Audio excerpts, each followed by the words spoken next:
সমগ্ৰ ৰাজ্যৰ লগতে টিংখাং সমষ্টিৰ ঠেঙাল গাঁৱৰ খেলপথাৰতো দিনজোৰা কাৰ্যসূচীৰে উদযাপন কৰা হয় মেডাম মেফি। বৃহত্তৰ 12খন আহোম প্ৰধান গাঁও ক্ৰমে ঠেঙাল, জৰিগুৰি, বৰখোলা, মাজবাম, বৰবিল, দুলীয়াবাম, দুলীয়া লাহোৱাল, ঘুগুলনি আহোম গাঁও, পুবেৰুল কৃষিপাম নিগম, টেঙাপানী, বেতনী মাজগাঁও আৰু ৰাংচালি গাঁৱৰ সহযোগত এইবাৰ উদযাপন কৰা হয় দ্বাদশ বাৰ্ষিক সন্মিলিত মেডাম মেফি।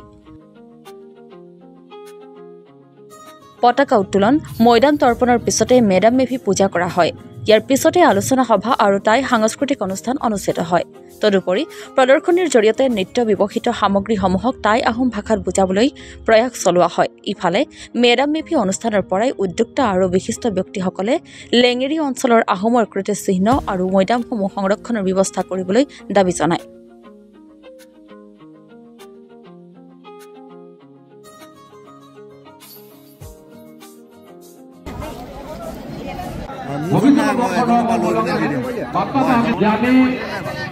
আজি যি ভালেখিনি উদ্যোক্তাই কৈ গৈছে যে আজি মেডাম মেফি আমি অকল ভাল আমি আমাৰ মাজত উপস্থিত থকা দুলকাইক শুভেচ্ছামূলক এটি বক্তব্য ৰাখিবৰ কাৰণে অনুৰোধ জনাইছোঁ।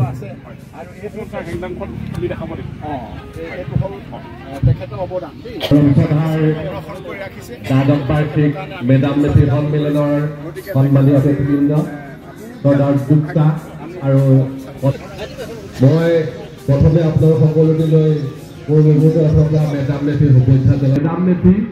মেডাম মেফিৰ মহত্বৰ বিষয়ে বিভিন্নজন ভালেকেইজন পণ্ডিত আছে, আটাইকেইজনে আপোনালোকৰ ওপৰত বিশেষভাৱে বক্তব্য ৰাখিছে। সকলোৱে জাতীয় সাজপাৰে আজি ওলাই আহি আমাৰ যি আহোম জনগোষ্ঠী টাই জনগোষ্ঠীৰ যিবিলাক সাজ অনুষ্ঠানটোৰ গৌৰৱ উজ্জ্বল কৰে, সংস্কৃতিৰ বাৰ্তাবাহক হিচাপে আমাক আহে। এটা খুব সুন্দৰ কথা। লোক সংস্কৃতি আছে, সেই লোক সংস্কৃতিখিনি আমি অকল যে মেডাম মেফিতে পৰিবহন কৰিব লাগে বা অকল আমাৰ টাই আহোমসকলৰ এটা পবিত্ৰ দিন। আমাৰ পৰিপুৰুষসকলক পূজা সেৱা কৰিবৰ কাৰণে আজি মেডাম মেফি দিনটো পালন কৰা হয়। আমি সন্মিলিতভাৱে 12খন গাঁও লগ লাগি আজি 12 বছৰে এই অনুষ্ঠানটো পাতি আহিছোঁ। আজি খুব ধুনীয়াকৈ আৰম্ভপূৰ্ণভাৱে আমাৰ অনুষ্ঠানটো হৈ গ'ল। এইখিনিতে আমি দাবী কৰিব বিচাৰিছোঁ, এইখিনিতে সকলোৰে ওপৰত এটা দাবী আছে, আমাৰ চৰকাৰৰ ওচৰতো আছে। আমাৰ ইয়াৰ অঞ্চলত, এই কাষৰ পাজৰ অঞ্চলত যিবিলাক বুৰঞ্জী প্ৰসিদ্ধ ঠাই, মৈদাম, পুখুৰী যিবিলাক আছে, সকলোখিনি যিহেতু আহোমসকলে প্ৰতিষ্ঠা আৰু তেওঁলোকে স্থাপন কৰি থৈ গৈছিলে, এইবিলাক যাতে সংৰক্ষণ হয়। আমাৰ ওচৰতে লেঙেৰী গৰুহুৱাত দুটা মৈদাম আছে, বৰ মেলচৌ আৰু সৰু মেলচৌ দুগৰাকী ৰাণী নামত মৈদাম আছে। আৰু ঠিক তেনেকৈ দুলীয়া লাহোৱালৰ ওচৰতে ৰাংচালি যিডোখৰ জেগা, ৰাংচালিতে এটা মৈদাম আছে। সেই মৈদামটো আমি জানিব পৰা মতে দশৰথ বহিখোৱা বৰফুকনৰ মৈদাম। এই মৈদামটো পৰিত্যক্ত অৱস্থাত আছে আৰু খোৱাং বাগানে ইতিমধ্যে মাটিখিনি সম্পূৰ্ণ দখল কৰি ৰাখিছে বুলি আমি জানিব পাৰিছোঁ। গতিকে এই আমাৰ 12খন গাঁৱে যিহেতু আমি এনেকুৱা ধৰণৰ কীৰ্তিচিহ্ন ৰক্ষাৰ কাৰণে আমি ওলাই আহিছোঁ, গতিকে ইয়াৰ জৰিয়তে আমি দাবী জনাইছোঁ সকলোখিনি যেনে ইয়াত থকা যিবিলাক কীৰ্তিচিহ্ন সকলোখিনি আমাৰ আহোমৰ আধিপত্য থাকিব লাগে। ধন্যবাদ। প্ৰথম কাৰ্যসূচী হিচাপে আমাৰ পতাকা উত্তোলন, মৈদাম তৰ্পণ, তাৰ ভিতৰতে আমাৰ যিটো আমাৰ উপপুৰুষৰ পুলিন পুতাসকলক আমাৰ আহোমৰ পৰম্পৰা অনুসৰি আমি প্ৰকৃতিৰ পূজা কৰোঁ।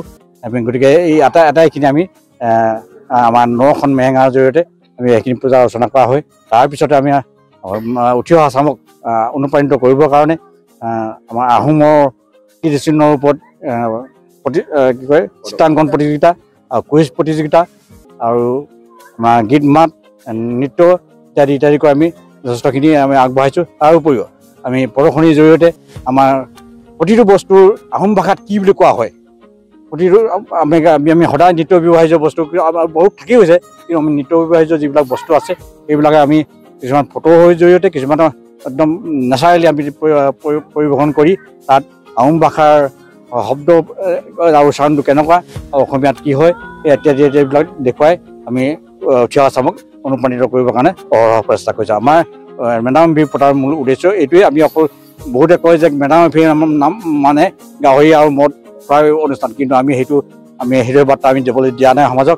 আমি ক'বলৈ বিচাৰিছোঁ যে মেডাম এম ভিৰ জৰিয়তে আমি আহোমসকলে সংগঠিত হৈ আমাৰ হেৰাই যোৱা সংস্কৃতি আৰু ভাষা সংস্কৃতি আৰু আমাৰ কালচাৰ ইত্যাদি এইবিলাক আমি পুনৰ উদ্ধাৰ কৰি আমি কেনেকৈ আমি আহোমে যে 7টা সামৰি একৰাজ কৰিছিল সেই পন্থাৰে আমি আগবঢ়াৰ পৰিকল্পনা আৰু প্ৰস্তুতি চলাইছোঁ।